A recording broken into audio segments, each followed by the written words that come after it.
सी news पर समय हो चुका है न्यूज बुलेटिन का, जिसमें हम जानेंगे कि आगरा में कहां आग लगने से मचा हड़कंप, मऊ में किसके द्वारा किया गया पक्की सड़क का निर्माण और श्योपुर में कौन सी बैठक हुई आयोजित। इन सभी खबरों को जानेंगे विस्तार से इस वक्त की न्यूज बुलेटिन में। आगरा कैंट स्टेशन के यार्ड में खड़ी ट्रेन के कोच में आग लगने से अफरा तफरी मच गई। एनडीआरएफ, आरपीएफ और रेलवे के अधिकारी पहुंचे। लोग आए सकते में राहत बचाव कार्य शुरू हो गया है। मॉकड्रिल की सूचना से लोगों ने राहत की सांस ली। आगरा कैंट रेलवे स्टेशन के रेलवे यार्ड में ही डीआरएम सुशील कुमार श्रीवास्तव और आरपीएफ कमांडेंट प्रकाश कुमार पांडा के नेतृत्व में मॉकड्रिल किया गया। डीआरएम और आरपीएफ कमांडर ने मॉकड्रिल की जानकारी दी। बहुत ही अच्छा मॉक ड्रिल रहा है। जैसा अभी आप लोगों को एनडीआरएफ के कमांडेंट आदित्य साहब ने बताया कि इसके लिए प्रॉपर उन्होंने एक्सरसाइज किया है। जैसे कि कल टेबल टॉप एक्सरसाइज किया था, जिसमें जितने भी डिग्निटरीज थे जो अलग अलग डिपार्टमेंट को होल्ड कर रहे हैं, वो उन सभी ने आपस में संवाद किया था, जिससे सभी को एक दूसरे के काम के बारे में बेहतर समझ हो सके, और उसी चीज़ का ये इम्प्लीमेंटेशन किया जा रहा है। इससे इस एक्सरसाइज का सबसे बड़ा फ़ायदा ये होता है कि हम कम से कम समय पे इस इमरजेंसी सिचुएशन को डील कर सकते हैं। जैसे आप लोगों ने देखा कि मेडिकल वैन बहुत ही तेज़ी से आई। जैसे ही एक्सीडेंट के बारे में जानकारी मिली, आरपीएफ तुरंत साइट पे आके कॉर्डनिंग कर दिया, उसने बैरिकेडिंग कर दिया और बाहर के लोगों को अंदर आने से रोक रहे हैं, और जो भी मदद मुहैया कराया जा सकता है वो करवाने की कोशिश की जा रही है। एनडीआरएफ की 60 से ज़्यादा टीम यहाँ पे उपलब्ध है इस समय, जो कि पैसेंजर्स के रेस्क्यू का काम कर रही है, और जितना जल्दी हो सके इस इमरजेंसी सिचुएशन को ईज आउट कर सके उसके लिए प्रयास कर रहे हैं। जब कभी भी कोई गंभीर प्रकार की दुर्घटना होती है तो हमारे बहुत सारी एजेंसियां हैं जिनको एक साथ मिल के काम करना होता है, जिसमें नेशनल डिज़ास्टर के लिए बड़े दुर्घटनाओं में सबसे जो अग्रिम एजेंसी है वो एनडीआरएफ है। उसके बाद जो रेलवे की टेक्निकल टीम है, जो रेलवे के सारे एक्सीडेंट स्पेसिफिक रहती है वो टीम, और उसके साथ ही बहुत ही इम्पॉर्टेंट अभिन्न अंग हमारे जो स्टेट सर्विसेज के हैं, पुलिस के, फायर के और जनरल प्रशासन की जो टीमें होती हैं। इस तरह की गंभीर दुर्घटनाओं में उनको एक साथ मिलकर काम करना होता है, जिससे कि मैक्सिमम रिलीफ क्विक टाइम में पहुंचाया जा सके, जल्दी और इफ़ेक्टिव रिलीफ पहुंचाया जा सके विक्टिम्स को।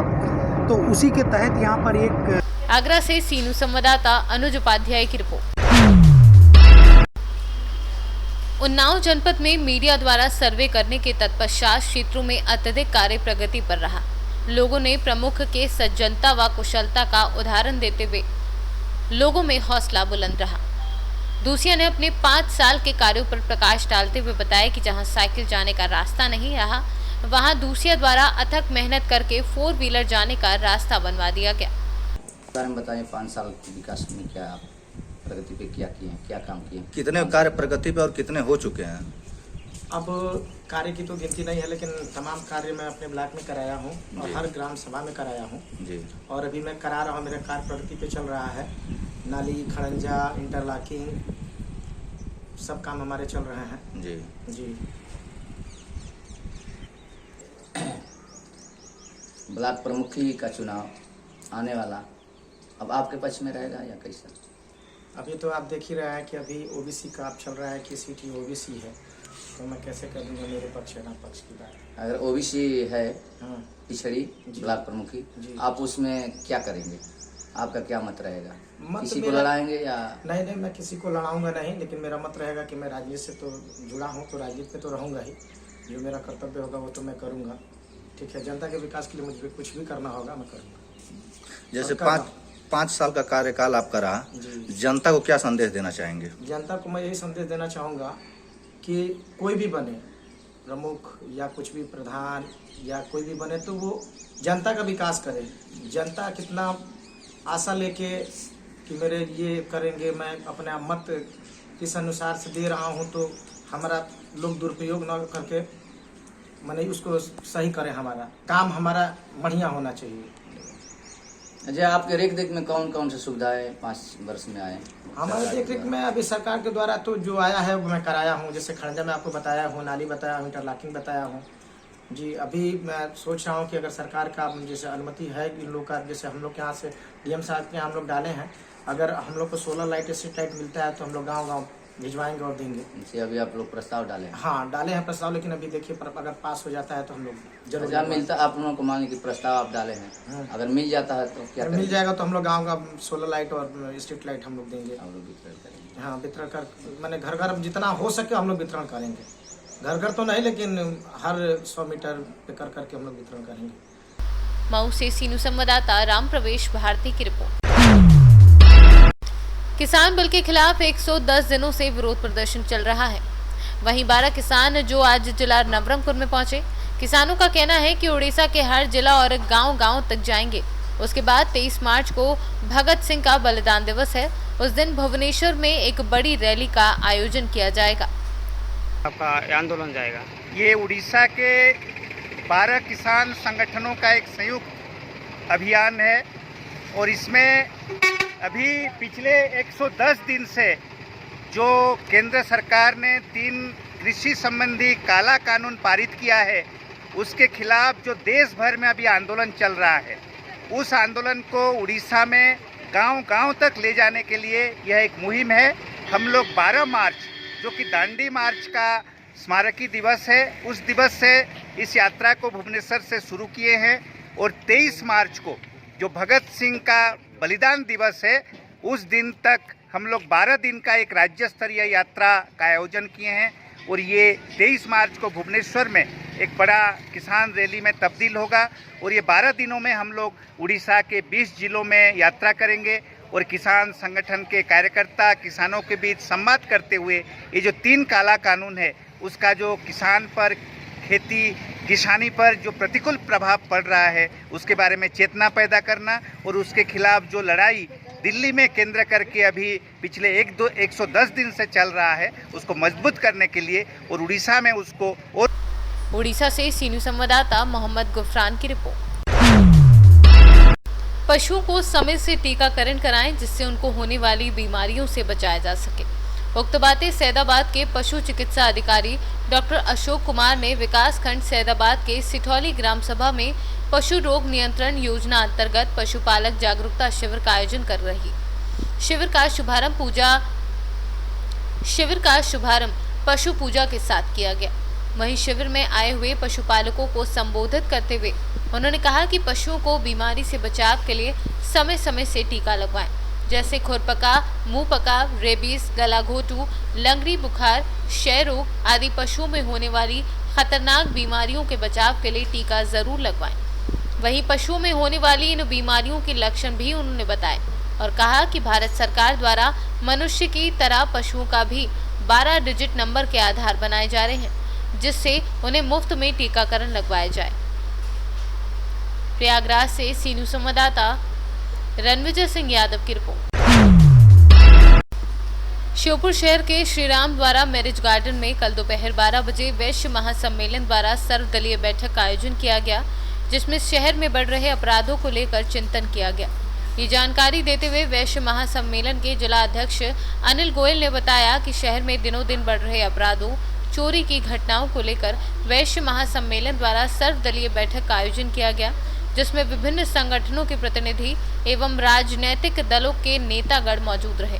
इस दौरान बैठक को संबोधित करते हुए अग्रवाल समाज के पूर्व जिलाध्यक्ष शंभू दयाल अग्रवाल ने कहा कि कानून व्यवस्था को लेकर स्थिति चिंताजनक है तथा शहरवासियों को अपनी सुरक्षा के लिए भय सता रहा है।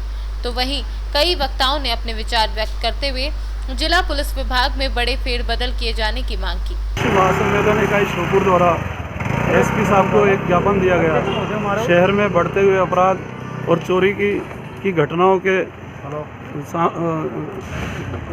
के विरोध में एसपी साहब से एक प्रतिनिधिमंडल, उसमें राजनीतिक लोग भी थे और वैश्य सम्मेलन इकाई के पदाधिकारी भी थे, उनके सामने एसपी साहब को ज्ञापन दिया है और ज्ञापन में ये बताया गया है कि पिछले 6 महीने से अपराधियों में पुलिस का कोई खौफ नहीं है, निरंतर अपराध बढ़ते जा रहे हैं, उस पर अंकुश लगाया जाना आवश्यक है।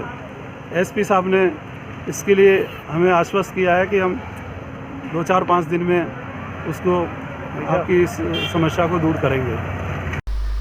श्योपुर से सीनू संवाददाता शिवम गोयल की रिपोर्ट। छतरपुर में मोटरसाइकिल चालक ने पीछे से मारी टक्कर। ग्राम बदौर कला में बीती रात को लगभग 10 बजे स्वामी श्रीवास अपने खेत से घर जा रहे थे, तभी पीछे से एक युवक ने टक्कर मार दी। टक्कर लगते ही वह जमीन में गिर गया और उसका हाथ टूट गया। स्वामी को गहरी चोट आई है। परिजनों को सूचना मिलते ही थाना प्रभारी प्रकाश बाहोरी को अवगत करते हैं। निजी वाहन से बारीगढ़ सामुदायिक स्वास्थ्य केंद्र ले गए, जहां से उसे महोबा के लिए रेफर कर दिया गया और उनकी हालत गंभीर बताई जा रही है। वहीं पुलिस ने मौके से गाड़ी जब्त कर ली है और चालक से गाड़ी के कागजात मंगवाए हैं। चालक को भी मामूली चोट आई है, उसको फास्ट एड के बाद फर्स्ट एड कराने के बाद घर भेज दिया गया है। छतरपुर से सीनू संवाददाता काशीराम श्रीवास की रिपोर्ट।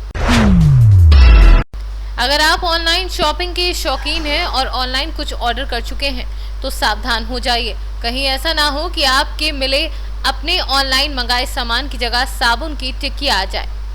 दरअसल थाना इंदिरापुरम पुलिस ने ऐसे ही 7 आरोपियों को गिरफ्तार किया है, जो ऑनलाइन सामान मंगाने वालों को चूना लगाकर मंगाए गए सामान की जगह उनके बॉक्स में साबुन की टिक्कियां डाल कर दिया करते थे। इंदिरापुरम थाने में लगातार ये शिकायतें मिल रही थी कि कुछ लोग ऑनलाइन सामान की डिलीवरी के दौरान मंगाए गए सामान को बदल दिया करते थे और उसकी जगह साबुन की टिक्कियां, लकड़ी का टुकड़ा, पत्थर का टुकड़ा रख देते थे। फिलहाल इन सभी 7 आरोपियों को गिरफ्तार कर लिया गया है, जिन्हें जेल भेजा जा रहा है। मंगाए गए सामान को बदलकर उसकी जगह साबुन की टिक्की रख देते थे। कुछ आरोपियों को गिरफ्तार किया है। क्या पूरा मामला? देखिए, ये अभी कुछ समय पहले हमें एक कंप्लेन मिली थी। अविरा मोबाइल प्राइवेट कंपनी है, ये यहीं पे इनका वेयरहाउस है वसुंधरा सेक्टर में। उनकी तरफ से कि उनके द्वारा जो माल पैकेज करके डिलीवरी कराया जा रहा है फ्लिपकार्ट के माध्यम से, उसमें उनको शिकायतें प्राप्त हो रही हैं कि मोबाइल की बजाय साबुन की टिक्की लोगों को मिली है, कुछ ग्राहकों को। इसके संबंध में जब पुलिस को उन्होंने सूचना दी तो उसमें पूरी मुकदमा पंजीकृत कर पुलिस ने जांच पड़ताल शुरू की और पूरी छानबीन के बाद में इसमें एक पूरा गिरोह था जो सामने आया। इसमें डिलीवरी बॉयज़ जो थे, ये सीटेक्स ई कार्ड कंपनी है, उसके जितने भी पिकअप बॉयज़ थे बेसिकली, जो वेयर हाउस से सामान ले जा कर के फ्लिपकार्ट के हब हाउस में पहुंचाते थे, उनके द्वारा ये काम किया जा रहा था कि पैकेट्स को काट करके उनकी सील तोड़ करके उसमें से मोबाइल चोरी करके ये लोग उसमें साबुन की टिक्की से उसका वज़न बराबर करके आगे सप्लाई कर रहे थे और ये मोबाइल को फिर ये फर्जी बिल बना करके लोगों को बेच देते थे। तो पिछले 2-3 महीने से इन्होंने ये काम जो था ये लोग कर रहे थे, जो बातचीत में भी, पूछताछ में भी सारी चीज़ें प्रकाश में आ रही हैं। और अभी तक लगभग 50-60 मोबाइल ऐसे हैं जिनका सूचना पुलिस को प्राप्त हुई है। इसमें से पुलिस टीम ने जो इसमें काम किया था, कुछ मोबाइल भी बरामद किए हैं, साबुन की टिक्कियाँ भी मिली हैं। उनकी जो सील तोड़ करके ये जो टेप का इस्तेमाल करते थे वो भी है और फर्जी बिल भी इनके पास से बरामद हुए हैं। अब तक कितनी शिकायतें पुलिस के पास ऐसी दर्ज हैं जो इन्होंने इस देखिए, एक तो ये अविरा की तरफ से ही है जिसमें पुलिस ने इतना विस्तृत रूप से काम किया है। इसके अलावा भी ऐसी कई शिकायतें हैं जिनमें ग्राहकों के माध्यम से वो शिकायतें की गई हैं, जिनमें उनको साबुन की टिक्की डिलीवर हुई मोबाइल के बजाय। कोई पर्टिकुलर एरिया था इनका जहाँ पर ये सब डिलीवर किया करते थे या फिर कोई पूरा समस्त गाजियाबाद? ये गाजियाबाद NCR स्पेशली यही जो एरिया है इनका ट्रांसफर। इस गैंग में कुल कितने सदस्य और कितने लोग अभी? इसमें एक अभियुक्त है रोहित शर्मा जो। गाजियाबाद से सीनू संवाददाता शहजाद खान की रिपोर्ट। कन्नौज पचौर चौकी क्षेत्र के आगरा लखनऊ एक्सप्रेस वे पर 186 नंबर पुलिया पर गाड़ी का टायर फटने से हादसा हुआ, जिसमें 5 लोग गंभीर रूप से घायल हो गए। एक ही परिवार के लोग गाड़ी में सवार होकर गोरखपुर से दिल्ली गए हुए थे। दिल्ली गोरखपुर वापस लौटते समय आगरा लखनऊ एक्सप्रेसवे के तालग्राम तिरवाकट के बीच 186 नंबर पुलिया पर यह हादसा हुआ, जिसमें 5 लोग गंभीर रूप से घायल हो गए। सूचना मिलते ही पचौर चौकी इंचार्ज पंकज मिश्रा पुलिसकर्मियों के साथ मौके पर पहुंचकर घायलों को एम्बुलेंस की सहायता से तिरवा मेडिकल कॉलेज भेजा गया, जहां पर उनका उपचार जारी है। कन्नौज से सीनू संवाददाता लखन प्रताप सैनी की रिपोर्ट। मऊ रतनपुरा मेवड़ी के बीच अवध पब्लिक स्कूल के सामने मोटरसाइकिल DCM की टक्कर से 2 व्यक्ति गंभीर रूप से घायल हो गए। राहगीरों द्वारा सामुदायिक स्वास्थ्य केंद्र से एम्बुलेंस मंगवाकर घायल व्यक्तियों को जिला हॉस्पिटल मऊ भेजा गया। सूचना के द्वारा SO हल्दरपुर द्वारा घटना का निरीक्षण कर दुखद संदेश बताया। मऊ से सीनू संवाददाता राम प्रवेश भारती की रिपोर्ट। जनपद के कुंडा इलाके में जहरीली शराब पीने से 4 की मौत के बाद पट्टी तहसील प्रशासन भी हरकत में आ गया है। पट्टी एसडीएम धीरेन्द्र प्रताप सिंह ने इलाके के आधा दर्जन से अधिक ईंट भट्टों पर छापेमारी कर मजदूरों से मुलाकात की तथा उन्हें नशे से दूर रहने की सलाह दी। इसके साथ ही उन्हें निवास स्थल का भी निरीक्षण उनके द्वारा किया गया। हालांकि एसडीएम के निरीक्षण में पट्टी इलाके के ईंट भट्टों के मजदूरों द्वारा बनने वाली अवैध शराब अथवा अन्य संदिग्ध वस्तुएं नहीं पाई गई। फिर भी एसडीएम ने ईंट भट्टा संचालक, उनके मुंशी तथा मजदूरों को हिदायत दी कि यदि इस तरह की कोई सूचना तहसील प्रशासन को मिलेगी तो ईंट भट्टों को सील कर दिया जाएगा तथा उनके विरुद्ध कड़ी कार्यवाही की जाएगी। एसडीएम धीरेन्द्र प्रताप सिंह ने बताया कि उनके द्वारा नवयुग ईंट उद्योग, धनगढ़ सराय, चिवलाहा, साई ईंट उद्योग, ग्राम मकरा, मनभौना तथा रामपुर खागल समेत लगभग आधा दर्जन ईंट भट्टों पर छापेमारी के साथ गहन जांच पड़ताल की गई है। प्रतापगढ़ से सीनू संवाददाता बिंदु वर्मा की रिपोर्ट। इस वक्त की अलीगढ़ न्यूज बुलेटिन में बस इतना ही। देश दुनिया की बाकी खबरों के लिए बने रहिए सी न्यूज़ भारत के साथ।